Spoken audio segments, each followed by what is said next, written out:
저는 말씀을 전하면서 딱 9글자를 마음에 새겨드리고 싶습니다. 아마 아실 거예요. 뭐죠?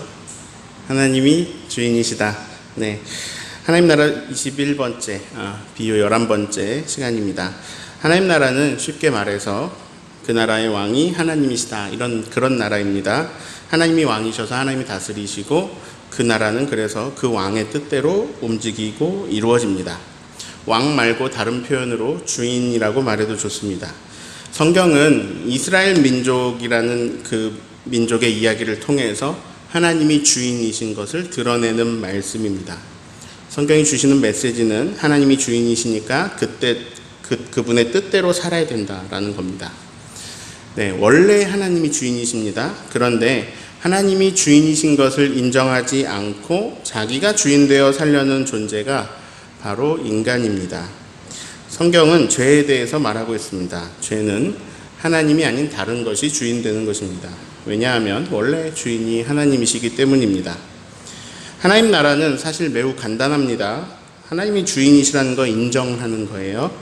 신앙이라는 게 복잡한 것이 아닙니다. 하나님이 원래 주인이신 것을 받아들이고 인정하고 그분의 뜻대로 사는 것을 받아들이는 게 신앙입니다. 죄는 하나님이 주인이신데 그 주인 자리에 다른 걸 놓는 거라고 했죠. 그 자리에 대신 들어간 것을 우리가 우상이라고 말합니다. 그런데 사람들은 우상보다도 자기 자신을 그 자리에 앉힙니다. 내가 주인이 되는 거죠. 그래서 자기가 우상이 되는 겁니다. 그러면서 뭔가가 이제 균열이 생기기 시작합니다. 원래 주인의 뜻을 따를 때는 사랑이 오고 갔습니다. 하나님의 사랑이 나에게 부어졌고 나에게서 사랑이 흘러갔습니다. 그런데 내가 주인이 되니까 이렇게 사랑이 나가는 게 아니라 욕심이 나갑니다. 욕심이 죄가 되고 죄는 사망의 세상을 만들어 갑니다. 사람들이 자기가 주인 되어서 욕심을 내보내면서 삽니다. 죄가 세상에 가득해지게 됩니다. 자, 그렇게 악하여진 세상을 향해서 하나님이 하시는 일은 사람을 보내는 겁니다. 어떤 사람을 보내느냐? 하나님이 주인이시라는 것을 알고 있는 사람을 보냅니다. 성경은 이스라엘 민족을 그 역사를 샘플로 보여주시면서 하나님의 역사하심을 보여주시고 있습니다. 하나님은 아브라함을 택하셔서 부르시고 갈대아 우르 하란을 떠나라고 하십니다. 그를 가나안에 도착하게 하시고 그 땅에서 그에게 후손들을 주십니다. 그들이 이스라엘이고 유대인입니다. 그들이 이집트에서 노예 생활을 하였습니다. 하나님은 모세를 보내셔서 그들을 이집트에서 구원하십니다. 그리고 여호수아를 세우셔서 그들에게 다시 가나안 땅을 주십니다. 그들은 하나님이 온 땅과 하늘의 주인이신 것을 경험하였습니다. 보았습니다. 그러나 곧 다시 자기 마음대로 돌아갑니다. 그래서 죄에 빠집니다. 하나님은 또 사람을 세우시고 보내십니다. 사사들입니다. 사사기는 그런 내용입니다. 그런데 백성들이 또 죄에 빠집니다. 그러자 하나님은 그들에게 또 사람들을 보내십니다. 그 사람들을 선지자 혹은 예언자라고 부릅니다. 자, 예언자는 미래의 일을 예언하는 게 아닙니다. 신탁이라고도 하고 예언이라고도 하는데요. 쉽게 말하면 신이 맡긴 일을 하고 신이 맡긴 일을 한다는 겁니다. 그러니까 미래가 어떨 것이다 이렇게 예언하는 예언이 아니고요. 그건 성경의 예언자가 아니고 점쟁이에요. 예언자는 하나님이 말하라고 한 것을 그대로 전하는 사람입니다. 자기가 생각하는 거 말하는 게 아니고요. 하나님이 주신 말씀을 그대로 전해주는 거예요. 그래서 저는 차라리 예언자보다 대언자라고 번역했다면 의미가 더 명확하게 전달되었을 것 같습니다. 자, 이렇게 하나님이 보내신 사람들은 다른 사람들에게 하나님의 뜻, 하나님의 말씀을 전합니다. 우상을 버려라, 회개하라, 멸망할 것이다, 하나님한테 돌아와라, 지금 거기서 기다려라, 메시아가 오실 것이다 등등등 각 시대의 각 상황에 맞는 하나님의 뜻을 전달해 준 사람들입니다. 문제는 선지자는 잘 전달을 했는데 사람들이 듣지 않았다는 겁니다. 내가 지금 내 자신이 주인 되어서 맘대로 살려고 하는데 선지자들이 와가지고 잔소리 하잖아요. 막 회개하라 뭐 이렇게 얘기하니까 오히려 옳은 말을 하고 있는 사람들을 박해합니다. 그래서 하나님이 아무리 사람들을 보내셔서 하나님의 뜻을 전달해도 돌이키지 않고 죄악에 빠져 사람들에게 하나님은 이제 하나님께서 아들까지 보내시기로 하십니다. 예수님이 오셔서 하나님의 뜻을 전하십니다. 그러자 사람들은 예수님을 십자가에 못 박아 죽입니다.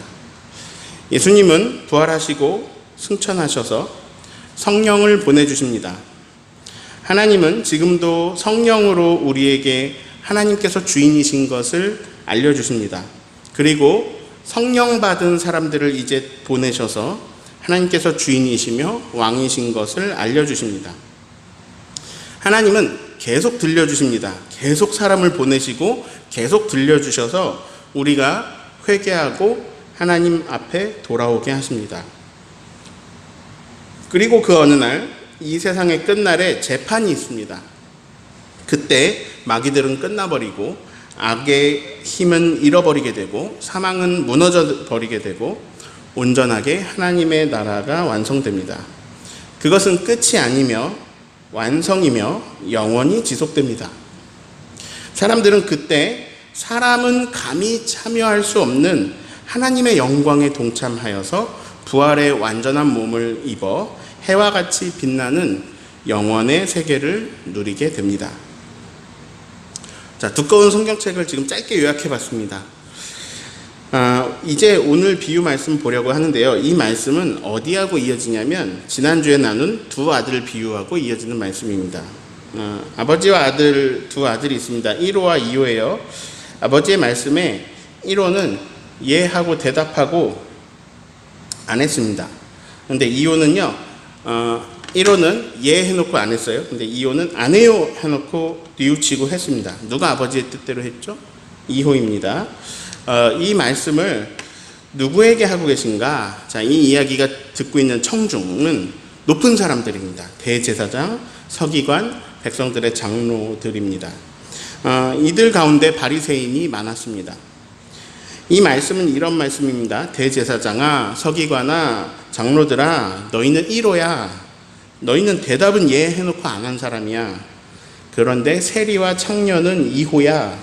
그들은 안 해요 라고 했지만 하나님 보내신 사람의 말을 듣고 그 세례 요한의 말을 듣고 내 아들 예수 그리스도의 말을 듣고 뉘우쳐 돌이켜서 하나님 뜻대로 했어. 내가 진실을 말해줄게. 세리와 창녀가 너희보다 하나님 나라에 먼저 들어갈 거야. 그 두 아들 비유에 이어서 나오는 비유 말씀입니다. 한 절 한 절 보실게요. 33절을 읽습니다. 다른 한 비유를 들으라. 한 집주인이 포도원을 만들어 산 울타리로 두르고 거기에 즙 짜는 틀을 만들고 망대를 짓고 농부들에게 새로 주고 타국에 갔더니. 자, 다른 비유를 또 들려줄게. 집주인이 포도원을 만들었어. 이 주인이 포도원을 다 일궜지. 뭐 울타리도 치고 즙 짜는 틀도 만들고 망대도 세웠어. 다 주인이 했어. 그리고 농부들에게 새로 맡긴 다음에 외국에 갔어. 자, 여기서 이 비유의 등장인물들을 볼게요. 첫 번째 집주인 나오죠. 그 다음에 농부들. 이제 뒤에는 더 나오는 등장인물들이 있어요. 종들이 나와요. 자, 농부들하고 종들은 달라요. 자, 종들하고 그 다음에 아들이 나와요. 자, 지금 여기 33절에는 집주인하고 농부들이 나오네요. 이 포도원은 누구의 것일까요? 집주인 거죠. 그러니까 집주인이 포도원 주인이기도 해요. 자, 이 포도원은 농부들 건가요? 아니죠. 네, 34절을 읽습니다. 열매를 거둘 때가 가까움에 그 열매를 받으려고 자기 종들을 농부들에게 보내니. 자, 새로운 등장인물이 나왔죠. 자기 종들. 이 포도원 주인의 종들인데 이들을 포도원을 맡긴 농부들한테 보냈죠. 질문입니다. 포도원에 나오는 열매는 농부 것일까요? 포도원 주일 것일까요? 네. 남의 귤밭에 가서 귤 따는 일 해주실 때 그 귤을 따면 그 귤이 내 거예요? 그 밭주인 거예요? 주인 거죠. 네. 마찬가지로 포도는 지금 포도원 주인 거죠. 35절을 읽습니다. 농부들이 종들을 잡아서 하나는 심히 때리고 하나는 죽이고 하나는 돌로 쳤거늘. 자, 농부들이 할 일은 뭐죠? 종들에게 포도를 주어서 그것을 주인에게 보내는 겁니다. 근데 농부들이 갑자기 이상한 짓을 해요. 종들을 잡아요. 하나는 심히 때리고 하나는 죽이고 하나는 돌로 쳤다. 이럴 수 있습니까? 정말 나쁜 짓이죠. 그래서 오늘 설교 제목이 악한 농부 비유입니다. 자, 이제 눈치채셨겠죠? 제가 아까 이스라엘 민족 이야기를 했는데요. 이스라엘 사람들이 죄를 집니다. 우상을 섬기고 욕심으로 생활하고 그리고 약한 자들을 막 괴롭힙니다. 하나님은 사람을 보내십니다. 많은 사람들을 보내셔요. 그가 하나님의 말씀을 대언하니까 사람들이 그 말을 들어야 되는데요. 도리어 그들을 박해했습니다. 36절 읽습니다. 다시 다른 종들을 처음보다 많이 보내니 그들에게도 그렇게 하였는지라. 주인이 막 더 많은 사람들을 보내니까 농부들이 어떻게 합니까? 그들도 때리고 죽이고 돌로 쳤습니다.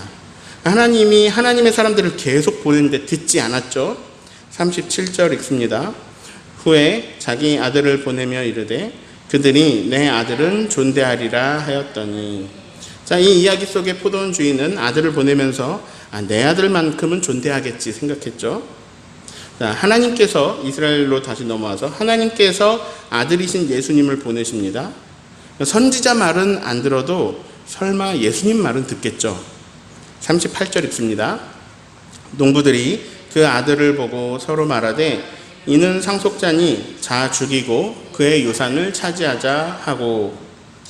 자, 농부들의 생각은 주인의 생각과 반대입니다. 자, 포도원은 누구 거고 포도원 소출은 누구 거죠? 다 주인의 것이죠.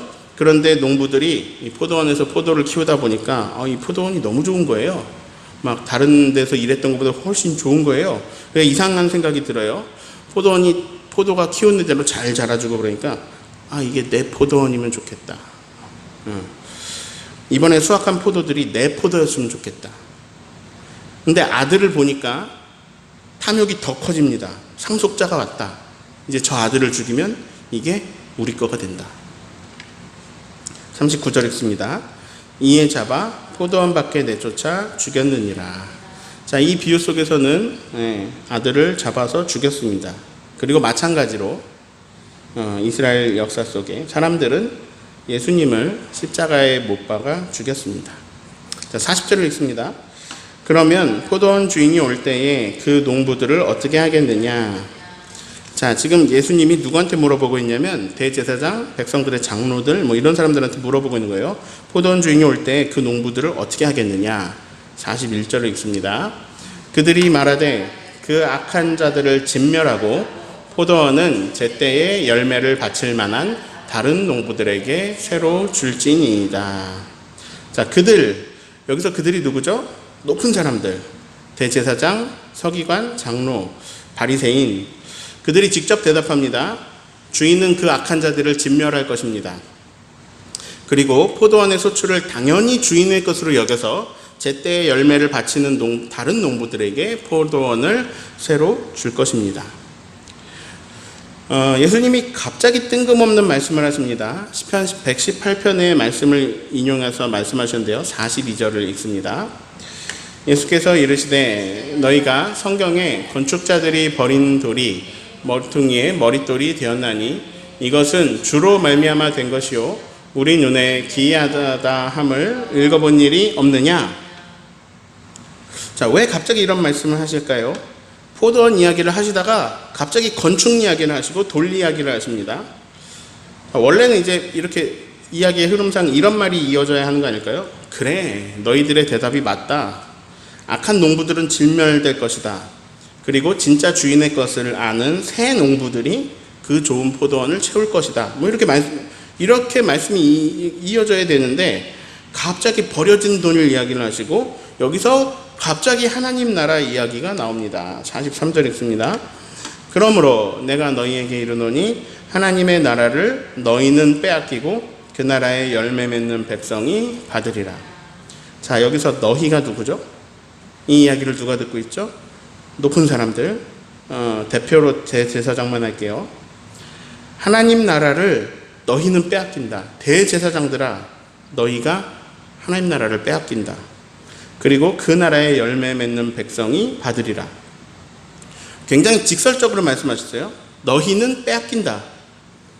그런데 아까 비유 속에서 주인이 오셨을 때 이제 빼앗기고 진멸당하는 사람, 진짜 주인이 오셨을 때 빼앗기고 진멸당하는 사람들 누구죠? 악한 농부죠. 예. 이 말은 아까 그 이야기, 그 비유 속에 악한 농부들이 바로 너희들이다, 이런 예수님의 선언이에요. 그리고 그들이 대답한 것처럼 이제는 하나님 나라의 열매를 맺는 백성들이 그 자리를 채우게 되는 거죠. 자, 44절을 읽어보면요, 왜 예수님이 건축 얘기, 돌 이야기 하셨는지가 나와요. 44절 읽습니다. 이 돌 위에 떨어지는 자는 깨지겠고 이 돌이 사람 위에 떨어지면 그를 가루로 만들어 흩으리라 하시니. 자, 버려진 돌, 아까 너희가 버린 돌, 이제 예수님이죠. 그 예수님이 가장 중요한 돌, 모퉁이의 머릿돌이 된다. 이 기이하고 놀라운 일, 이게 그런 일이 일어나는데, 근데 그 모퉁이의 머릿돌 위에 떨어지는 자는 깨진다. 이 돌이 사람 위에 떨어지면 그를 가루로 만들어 흩어버린다. 자, 똑같은 돌인데 의미가 달라요. 앞에는 가장 핵심이 되는 모퉁이 돌, 뒤에는 깨뜨리고 가루로 흩어버리는 돌. 그러니까 하나는 든든히 세우는 돌이고 하나는 무너뜨리고 없애는 돌이죠. 근데 그 돌이 같다는 거예요.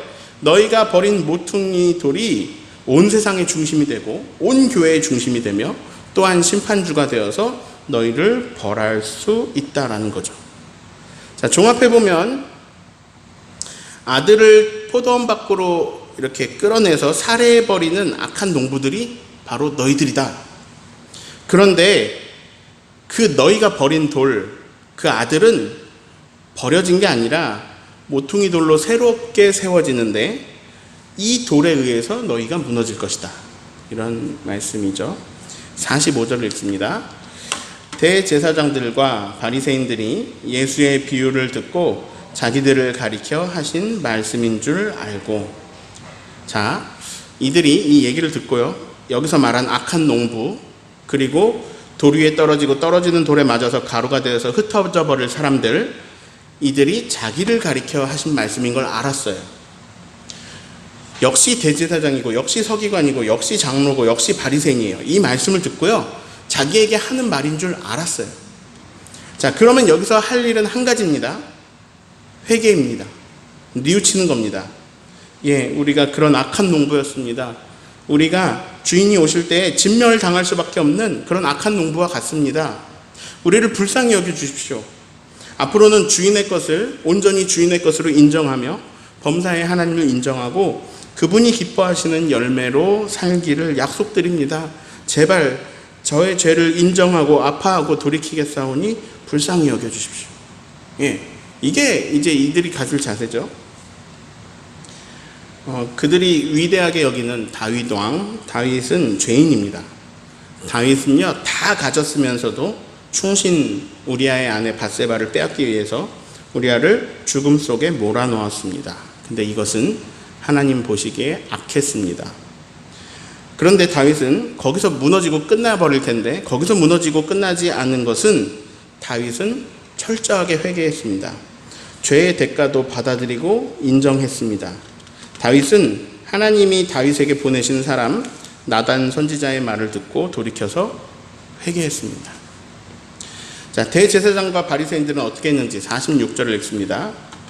잡고자 하나 무리를 무서워하니 이는 그들이 예수를 선지자로 알미었더라. 잡고자 하나.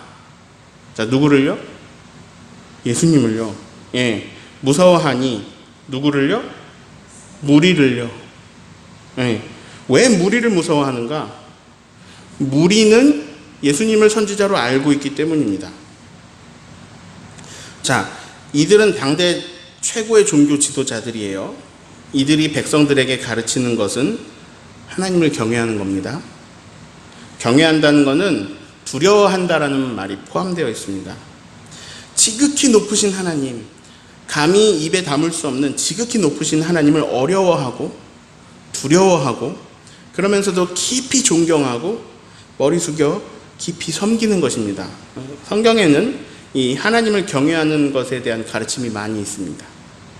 자, 대제사장 어떤 사람들이에요? 죽음을 각오하고 온 백성의 죄를 대표해서 혼자 지성소 안으로 들어가는 사람입니다.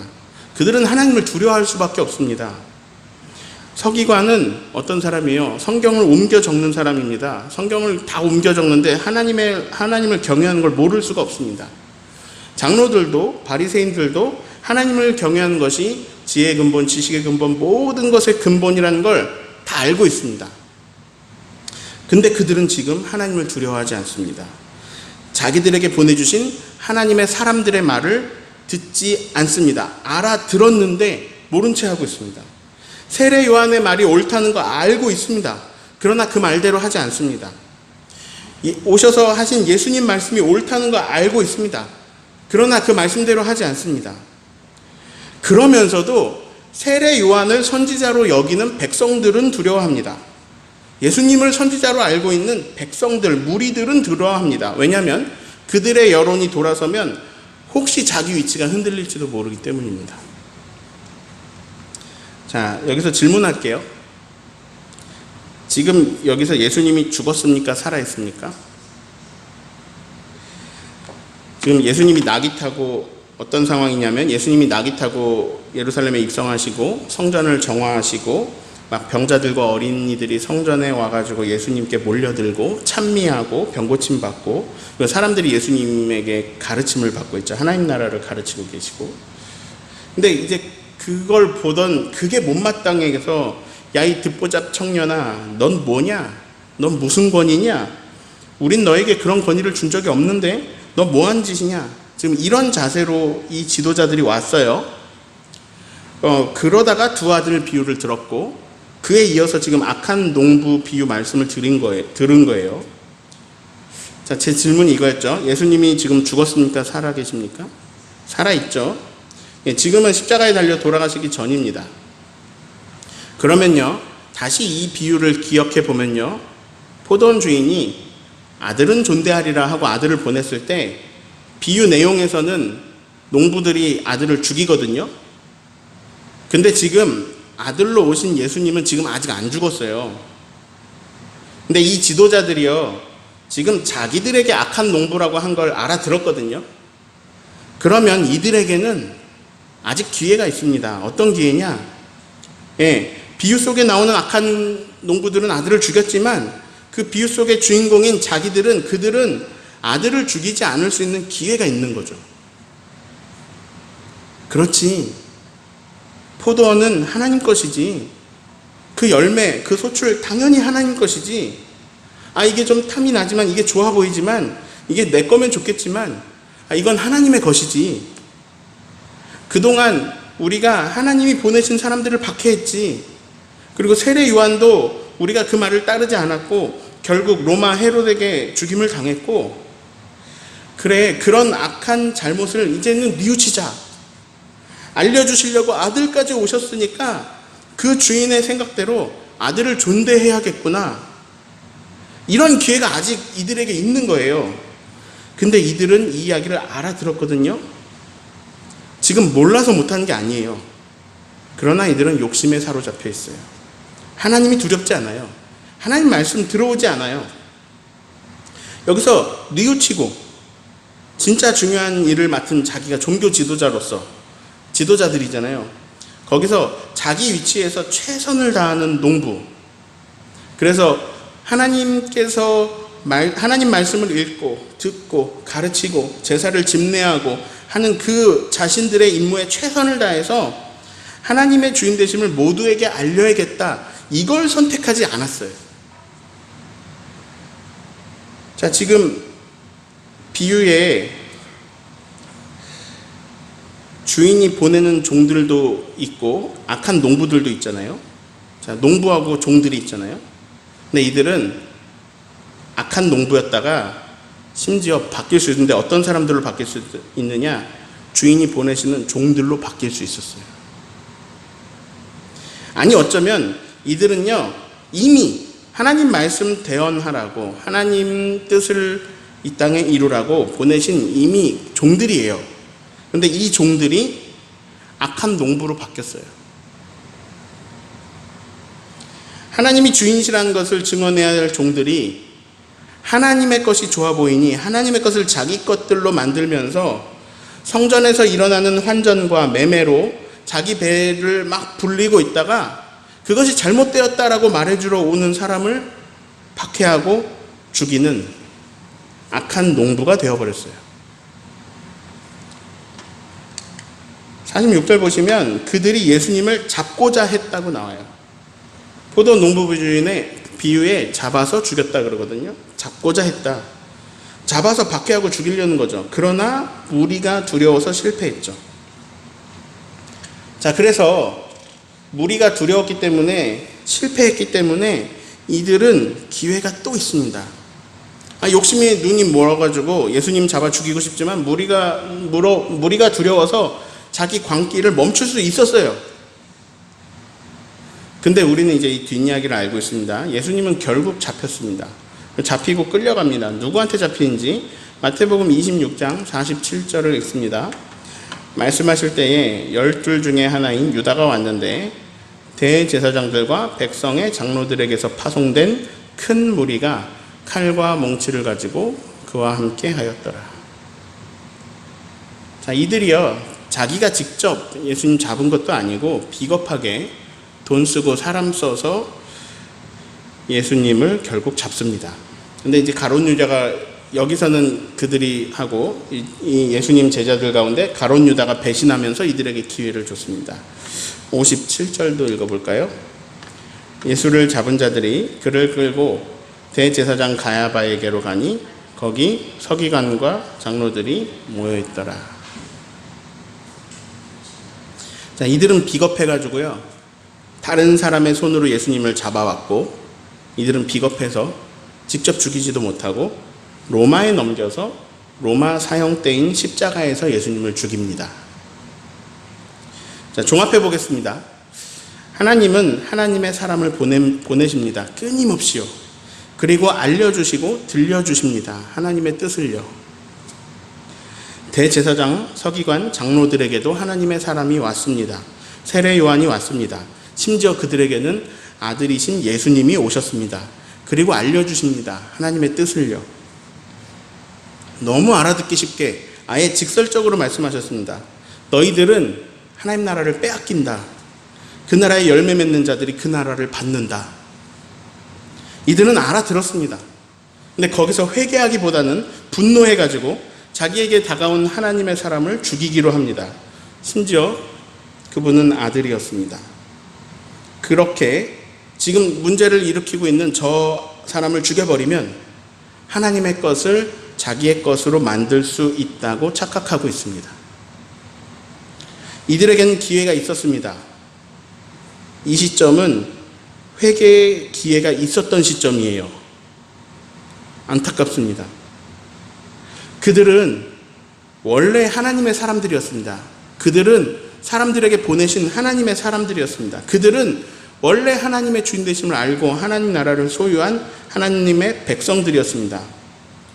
그런데 어느 날 보니까요, 자기가 못하는 게 없습니다.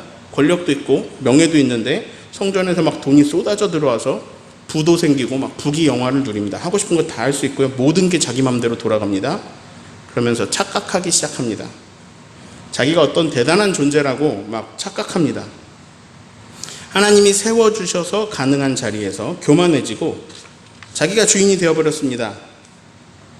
포도원에서 일하다가 보내신 곳에서 일하다가 포도원이 막 자기가 경영하는 대로 돌아가고 그리고 자기가 경영하는 대로 소출이 많아지고 막 이게 좋으니까 자기가 포도원 주인이라고 착각하기 시작합니다.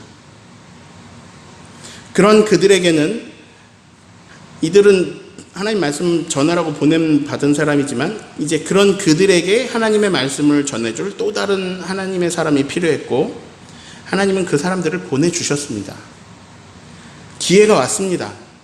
다시 하나님의 사람으로 돌아갈 기회가 왔습니다. 근데 그들은 걷어차고 악한 농부로 남기로 결심하고 아들을 죽였습니다. 그러나 그들이 그렇게 죽인 예수님은 버린 돌이 모퉁이의 머릿돌이 되시듯 온 세상이 중심이 되시고 그들의 심판주로 서게 되십니다.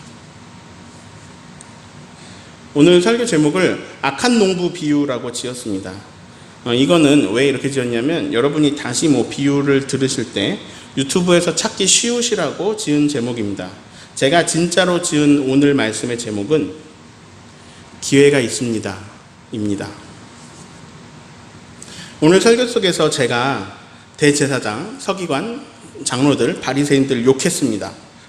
그런데 그들이 우리보다 나은 점이 있어요.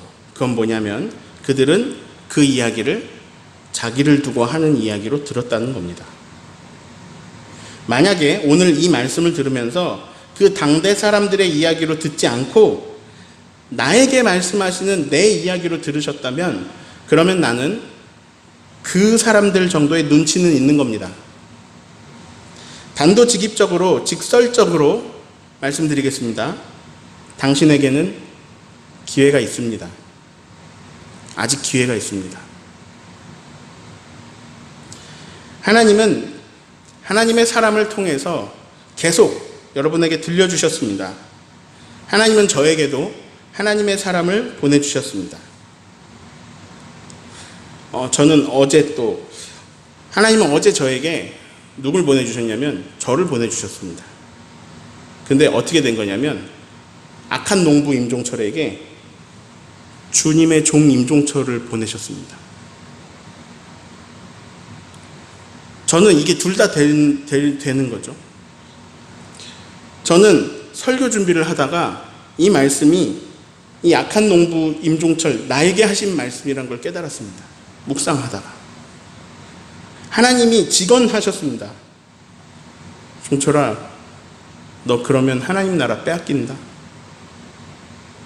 너 욕심으로 살면, 네가 주인 되어 살면 하나님 나라 뺏긴다. 하나님 저에게 기회를 주셨습니다. 저는 이 기회를 잡기로 했습니다. 그래서 돌이키고 뉘우치고 하나님의 주권을 꼭 붙잡기로 했습니다. 오늘도 비유를 통해서 하나님 나라의 한 조각을 우리가 보고 있습니다. 그 하나님 나라의 한 조각을 보면서 저는 이 단어에 집중하고 싶습니다. 빼앗긴다. 이건 뭐냐면 소유하고 있었다는 겁니다. 그러나 내가 변해서 빼앗기는 겁니다. 반대의 단어가 또 있습니다. 받는다. 누가? 그 나라의 열매를 맺는 백성이 받는다. 밭에 감추인 보화처럼 발견되어서 그래서 정말 너무나 기뻐서 소유하게 된 그 하나님 나라를 절대 빼앗기지 않겠습니다. 하나님은 저를 보내셔서 하나님의 주인 되심을 보이셨습니다. 저는 이 기회를 잡겠습니다. 아직 제게 기회가 있습니다. 어쩌면 여러분에게 오늘 저를 보내셨을지도 모릅니다. 제가 아니더라도 또 누군가를 보내실 겁니다. 이 말씀이 들리시는 지금이 기회입니다. 다행히 기회가 있습니다. 지금입니다. 하나님 나라의 열매를 맺으며 하나님 나라를 받는 저와 여러분 되시기를 예수님의 이름으로 축원합니다.